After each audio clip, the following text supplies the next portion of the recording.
This podcast is so special to me because I used to watch Nick's videos when I was little, and today I have the pleasure of interviewing. So tell us about yourself. What's up, guys? My name is Barberian or Nick, and I used to make YouTube videos. As Nico said, like I made, Call of Duty videos for a long time, switched over to Minecraft way back when, did a lot of Minecraft, Crafting Dead series. I don't make YouTube videos myself anymore. Now I spend most of my time helping other creators. So, when I moved to Texas, working for Preston was what I spent my time doing. Met a lot of cool people down here. And, as much as I don't make YouTube videos anymore, you could still say I'm pretty involved in the making of YouTube videos. Maybe just Yeah. not with my face or voice in it. What do you do to help other creators? What type of stuff do you like offer? Stuff Well, like I think I'm just really good at understanding the context of YouTube. So like, Mhm. a lot of the creators I work with, they might have a huge team, they might be at 20, 30, 40 employees. And, for those people that get hired on, it's really helpful for them to be able to talk to someone who's done YouTube themselves before, right? Like I work in this Mhm. job as, like when I worked with Preston, I was their creative director. I didn't necessarily get that job because of like my degree or my college or my previous job. It was really because I knew YouTube and I knew how to make YouTube videos, and especially the type that Preston and TBNR wanted to make. So what I do now is kind of just the same thing, whether it's one-on-one with the creator, or it might even be, training an editor that got hired, or maybe a new content strategist. There's so many people coming into this space from all sorts of different areas: film school, traditional media jobs, corporate jobs. I think what I'm really helpful with is bridging that gap, for someone that's never done YouTube before on their own. They're not like me or you, Nico. They're not doing YouTube on their own. So like they need that experience given to them in another way.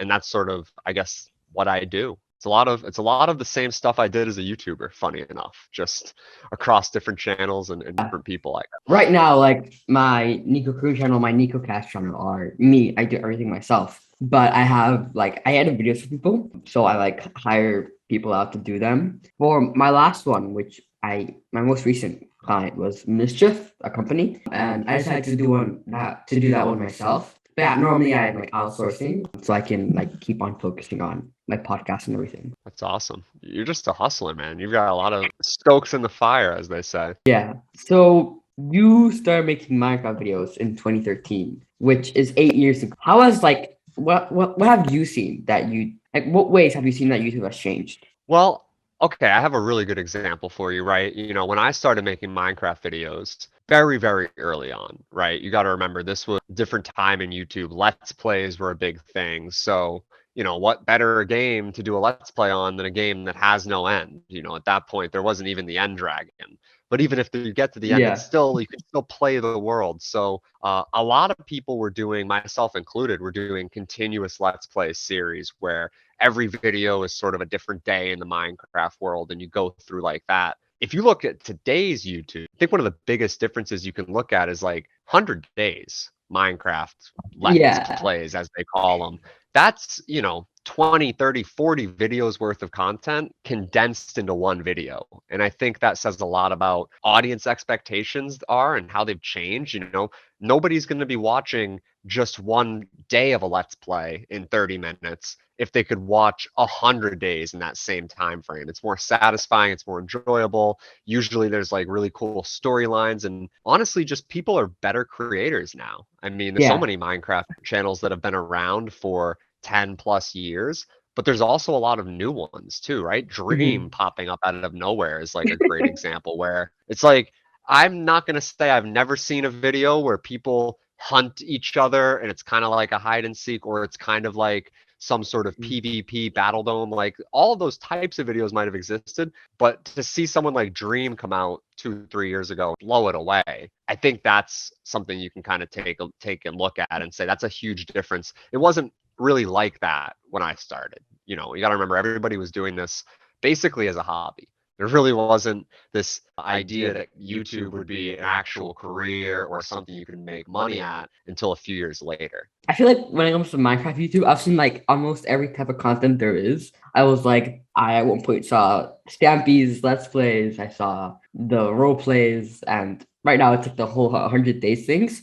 So yeah, there definitely is a big difference, like you did mention. For sure. It's changed a lot. It's been, I mean, Minecraft's probably the only game that has this level of longevity too. You got to Yeah. remember, like, when it first started, it wasn't that different from what it is now. I mean, they've added things Mhm. here and there, but it's just one of those games that I think, every new generation is going to gravitate towards something. And Exactly. for a lot of people, it's been Minecraft. It's someone's first video game. It's the thing they start with. Pretty cool. Pretty cool. Minecraft has been my favorite game for like 8 years now. And there's always been like other games that come in for a while that just like leave, like Mhm. Fortnite, like Roblox, and like they don't last that long, but when they do, like they always hit big.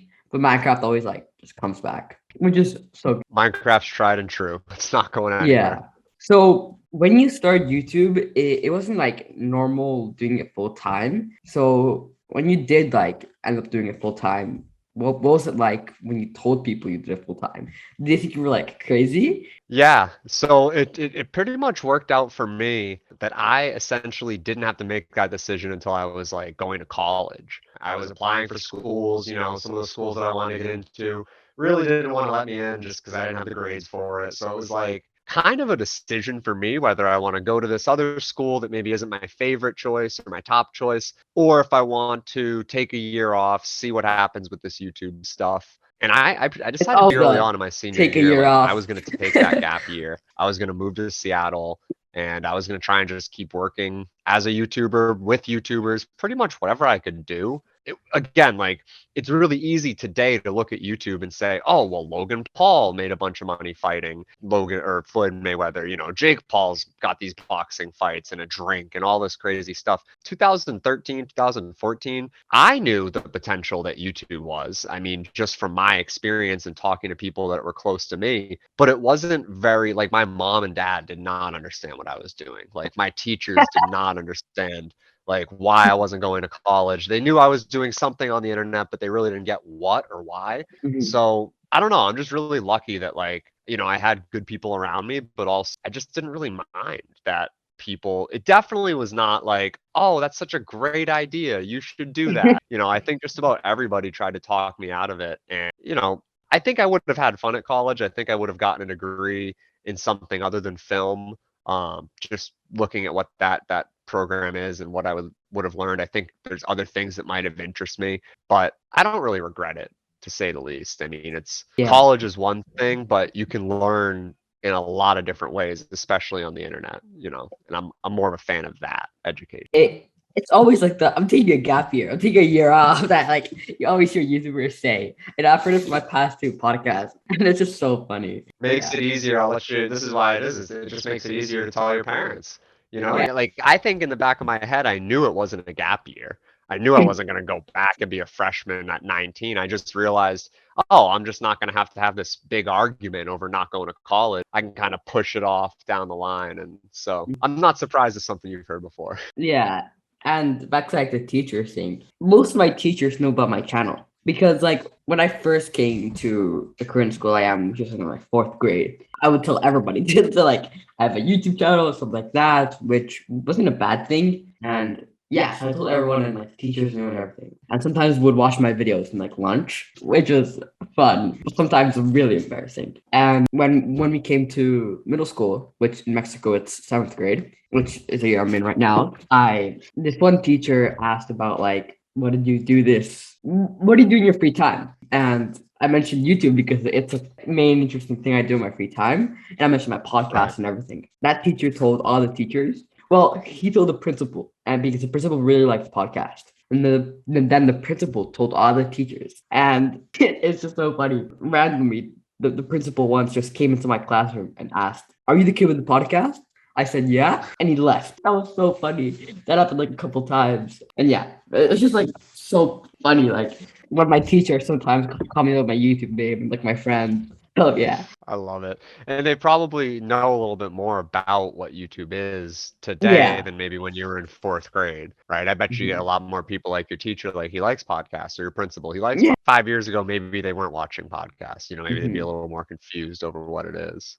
That's awesome. And sometimes I get stopped in the hall, like nicocun, and like shake my head. So yeah, it's funny. It's funny. I kept it So very under wraps when I was in yeah, school. Just I it don't just was a know. different thing. I don't know if I've done that. Like, I don't know if how many things would have changed. I feel like someone would have figured it out one way or another. And here's the thing, man, like you've got a much better approach to it, right? Because one, you started so Mhm. early, but two, like you're clearly passionate about this. And I think that's one of the coolest things you can do is like really showcase passions that you have. And, maybe when I was younger, I wasn't as comfortable doing that. But if it's, between how it went down and trying to go back and change things, like I'm very happy with how life has worked out. But the end of the day, like the one thing I do wish is I wish I was a little bit more open about how passionate I was at the beginning, like when I was in high school, and maybe a few more of my friends might have jumped on board or like found things that they were passionate about. It's just one of those things like as I've gotten older in the YouTuber space, it's kind of been something I've been thinking about a lot. Is like, wow, like I'm very lucky that this is what I get to do for it. Like some people have Yeah. jobs they don't like, but they get paid well. Some people have jobs they hate and they get paid really badly. But like regardless of any of that, if you enjoy what you're doing, I mean, I would do half of this stuff for free. And Hmm. it's like I think that's not a lot of people have that with Hmm. jobs or just with anything. So Yeah. I've been doing it for free for like 7, 8 years, money off of it, which yeah, that's what I mean, it, man. it's When I tell you, like, hey, it took me 2 years to get my first 1,000 subscribers, like, you understand. Like, yeah, most yeah. people are stopping it and they're like, oh, it didn't work. It took me 6 years, and then I learned how to get 1,000 subscribers, and then I grew a shorts channel from 22,000 in 7 days. And yeah, it's just like once you know how to do it, you can do it multiple times again and again, and I help agree. other people do it. 100%, man. You're an impressive guy, Nico. I gotta say. You asked me earlier like why I said yes to this, and it's just like I like talking to interesting people, and I like supporting things that I see as like really good. And I see you doing this so young, and I just know, it's hard for you to imagine, I'm sure, but you probably have a better sense of it than most people. Like in 5 years, the skills you have from doing this channel, from doing this podcast, like even just in how you're interviewing me, I mean, you're so professional. These Thank you. things matter more than books and well, okay, there's a lot of good books. I mean, I've got like a stack of them on my desk here, but like, you know what I mean? Uh, Like you're gonna learn certain things in math class, but this is the type of skill that I think carries you. That's a great one right there. I have this on my desk. I've got I've got Elon right now. That's my Mm-hmm. latest recommendation. I've got a lot of good ones that I like. I mean, Books. Yeah. I like to read it. I like to hold it. I like to read Mhm. it. It's weird. I listen to podcasts. I just can't get behind audiobooks. Yeah. Like I like to see the words. Helps me focus. Reasons I like audiobooks is because like I can do multiple things like while doing it. I can like run, I can like brush my teeth and like be listening. And it gives you the same information, but yeah. For this one, which I've read a little bit of it, and then I keep on coming back to it like at random times.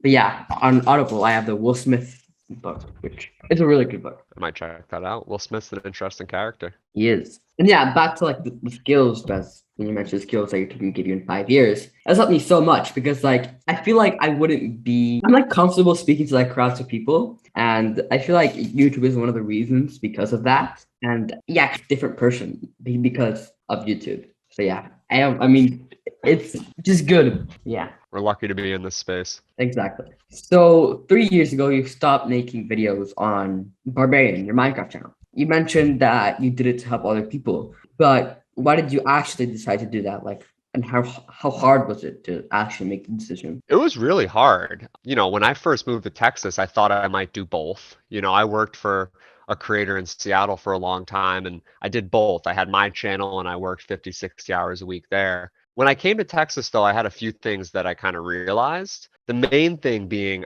I myself don't love acting or being an entertainer. One thing that really doesn't, like I'm perfectly happy not getting recognized in public. Like I've been on the fringes enough, and like I've been recognized myself for my own channel, but like I've also been around a lot of creators where that is a reality. You go out in public and you're be stopped by a family or a teenager, and just being like completely candid, like that's not something that I find comfortable. I really don't like it when strangers come up and talk to me.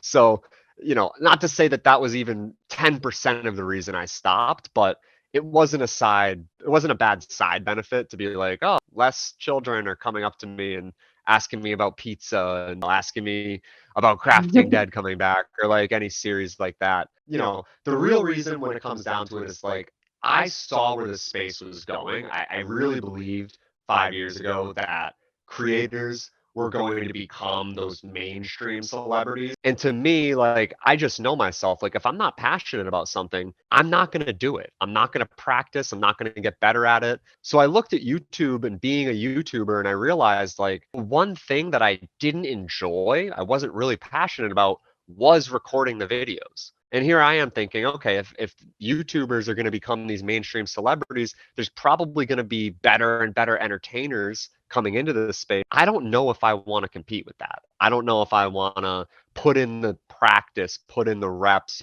Could I do it? Maybe, probably not. It's going to be a lot of work, but that it's like half of the equation. Like the real answer is like, it's going to be a lot of work doing something that I don't like. And I think that's one thing that I've realized about myself is like, if I like something, like the first 8, 9 years of YouTube, like I made a video almost every day. Like I really liked doing it. Yeah. But once it started to get more about, your camera presence, about more than just being a creator in those early days where it's like, hey, if I didn't record the video, I wouldn't have been able to do all the other cool stuff that I liked about YouTube. Like I love coming up with thumbnails. I love coming up with like notes for an edit or outlining a video a certain way. It was really just that one part, and all I had to do was stop making videos and find the right creator to work with and work under. And that's sort of when I moved to Texas and met Preston, in person for the first time, and realized like, okay, this might be one of those people that like,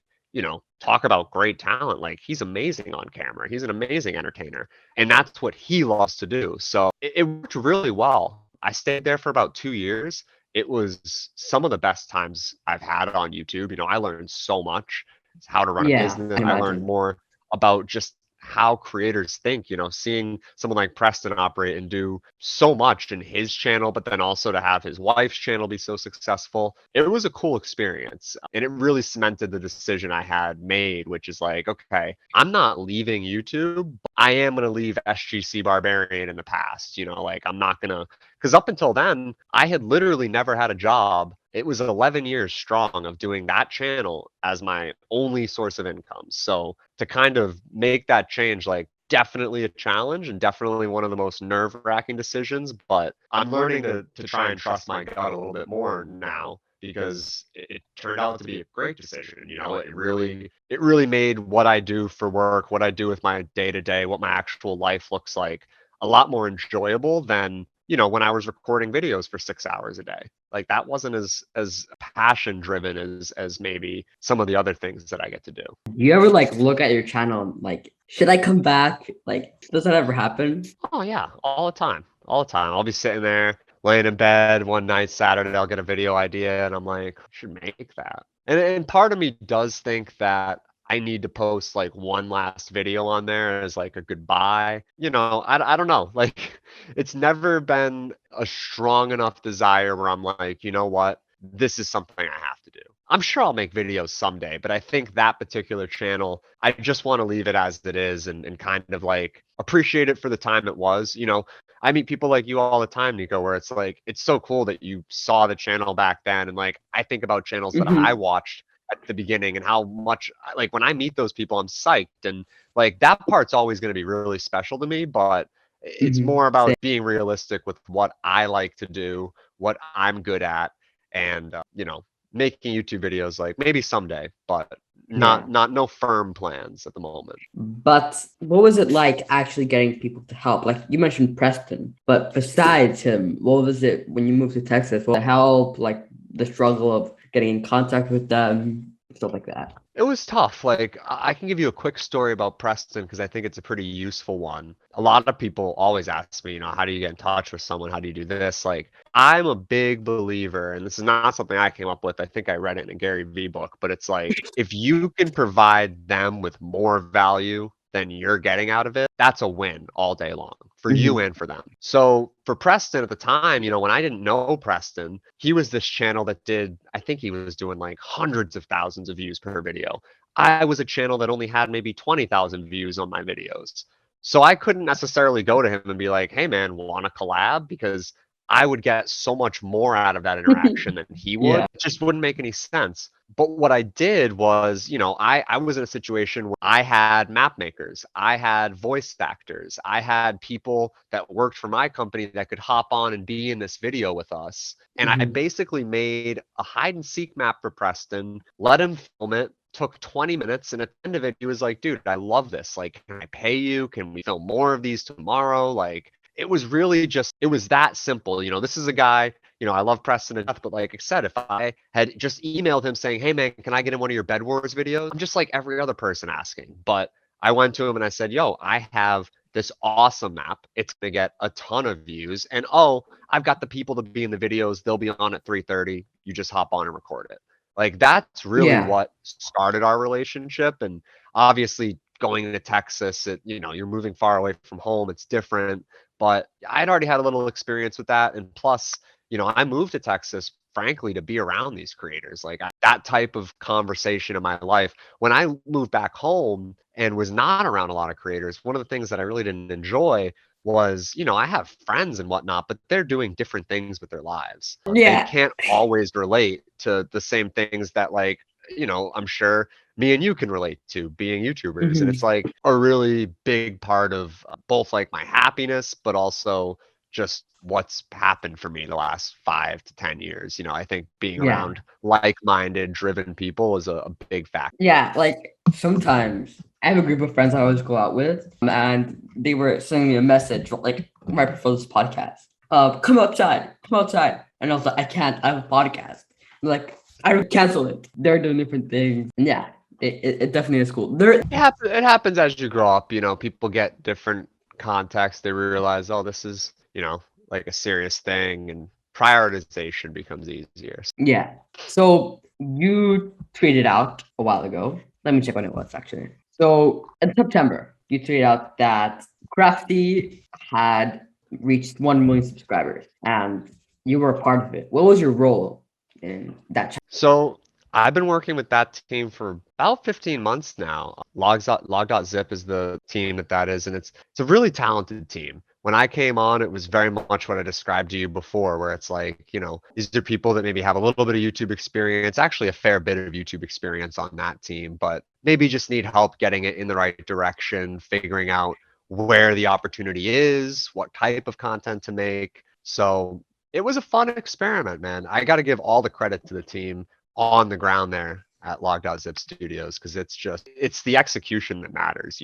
I can Mhm. give people ideas, I can give people direction, but if they don't do the thing, execute the videos, create, right? It's really on them, all the credit, all the accolades. I was just very lucky to be a part of it, very lucky to have the perspective that I have, and wanted to share just a little bit of that on Twitter. That's pretty much it. That's the story. Yeah, that's so cool. I actually randomly found that channel, and I was like, I decided to like search on like Twitter on that channel, and then I saw your account, and I was like, oh, I used to watch him. So that's how I like found you again. But yeah, it's so crazy that now YouTubers are a team of people, when before it was just like one person, and yeah. It really is. That's a big change. At this point, I think a lot of creators have teams, and a lot of the top ones know they need teams. Again, 10 years ago, it was a lot of people just in their bedroom, just like me and you are right now, like it's basically completely Yeah. shifted from the one-man army amateurish style, you're just by yourself. And there still are those creators. I just think it's a lot harder to break through Hmm. because of that competition. When I look at Craftee and when people ask me about Craftee, like I make sure to preface it like, guys, there's a large team behind that. You comparing that to your channel or to some smaller Minecrafter comparing it to their channel, that might not be an accurate representation, because you might not have that same team, that same bandwidth, the ability to put out 3 of those videos of that quality and caliber a week. It's definitely a huge, huge undertaking. Like it's not for the faint of heart, but it seems to be the way the tide is shifting. So I expect we'll probably see more and more of these companies popping up. I saw Cypher PK did one down in Austin. He's got some sort of incubator down there. You see how fast Mr. Beast is hiring. I think Yeah. more and more of these creators are probably going to shift in this direction. How many people were in the Craftee team? I think that the team at log.zip is up to 30 people at this point. And they obviously all don't touch Crafty at any one time, but yeah, it's a fairly robust team of individuals. I'm pretty confident they're hiring well into 2022. So little plug there if anybody's looking for a job, I guess. Right now, I can't imagine with like 30 people like helping me with my podcast and stuff like that. I don't know like what each one would do. I'll probably be like editor, like I don't know, because I enjoy doing most of the stuff. So yeah, I think for that's now, the way to keep it for now. yeah, Because exactly. here's the thing, right? You've got so much time ahead of you, Nico. But the other thing is you've got so many reps to take. Like you doing this podcast is so great for the next 10 podcasts you do. And then when you're 100 in, like you're going to be a pro, And I think that's a Exactly. part that you get because you've done YouTube and it's one of the cool lessons that it kind of teaches you. But I think if you keep that in mind and like really look at opportunities with that lens, experience matters, man. And it's not just, Yeah. oh, I've got this piece of paper or this test that says I got an A. It's can you actually do it? Have you actually done it? And like for a lot of stuff that people your age normally wouldn't be able to say yes to, like, yeah, you can say I host a podcast. I've interviewed many people about many topics. And Yeah. I think that's cool. It's a really fun thing to see. And something cool about this is like whenever I need help in like a certain topic, I know at least one creator in that niche, which is crazy to think about. So mostly whenever I want to do something new, I'll probably ask the creator I know. And that's always so much help because that gives me a little head start because someone who has been doing it is helping me kind of. So yeah, that's Totally amazing. And each person you interview is like allows you to get more people, if that makes sense. As each person is like more social proof. Definitely. No, it makes total sense. Nico, like I gotta be honest, man, this was a lot of fun. And if you Thank ever you. want to have me back on here, I'm totally willing. I don't know if you do guest twice, but this was a lot of fun. Guys, I don't know if this is gonna make it in the video, but subscribe to this channel if you enjoy fun, interesting podcasts from the world's youngest host. Guy's been doing it since 6. Yeah. Thank you so much for coming on the podcast. Before we end, one last question. What is the biggest piece of advice you have for anyone that wants to start making videos? The biggest piece of advice, it's kind of like a two-parter. I use this a lot, but it's very good advice. I got it long time ago. You've got to pick what you're passionate at. You can't fake that love. And if you try to, because there's financial motivations, you think it's going to make you a bunch of money, you think it's going to give you that social currency of getting 1 million followers, you will burn out and not want to do it well before that happens. If you pick something you're passionate about, you have a better chance. It's still not a guarantee. You have a better chance. But the reason I tell people the passion works, the reason I subscribe to this theory is like, look, whether it works or not, if you spend your whole life doing what you love, that kind of is a win in and of itself. So like to get very still philosophical there, like pick something you love. It's gonna make a difference and just do. Like you have to put in the reps, I didn't get 3,000 videos made overnight, but if I didn't make all 3,000 of those videos over 10 years, it would have been very difficult for me to even think about the space in a way that lets me go work for someone like Preston or to start a channel on my own. That's, I think the biggest thing is you just have to do it. You have to create something. Advice was amazing. And something I've noticed is like, thank you so much for coming to the podcast. That was some amazing advice. You're welcome back on any time. And yeah, before we end, is there anything you want to promote? Just this channel, man. I mean, listen, like if you guys are interested in YouTube, there's Patty Galloway, there's Colin and Samir, there's Creator Economics. I think there's plenty of info out there. This channel is a great example. Getting that information, those conversations with creators is super valuable. And no, I hope I can come on here again before maybe we'll pick something over the summer. Get like different season. Right now it's so cold here. I'm in a sweater. It's not Texas weather. Where I am, it's hot. Well, it always is hot. But yeah. Awesome. Thanks again, Nico. I really appreciate it. And I'll let you take it away. Thank you so much once again. And I'll see you next episode of the nicocast.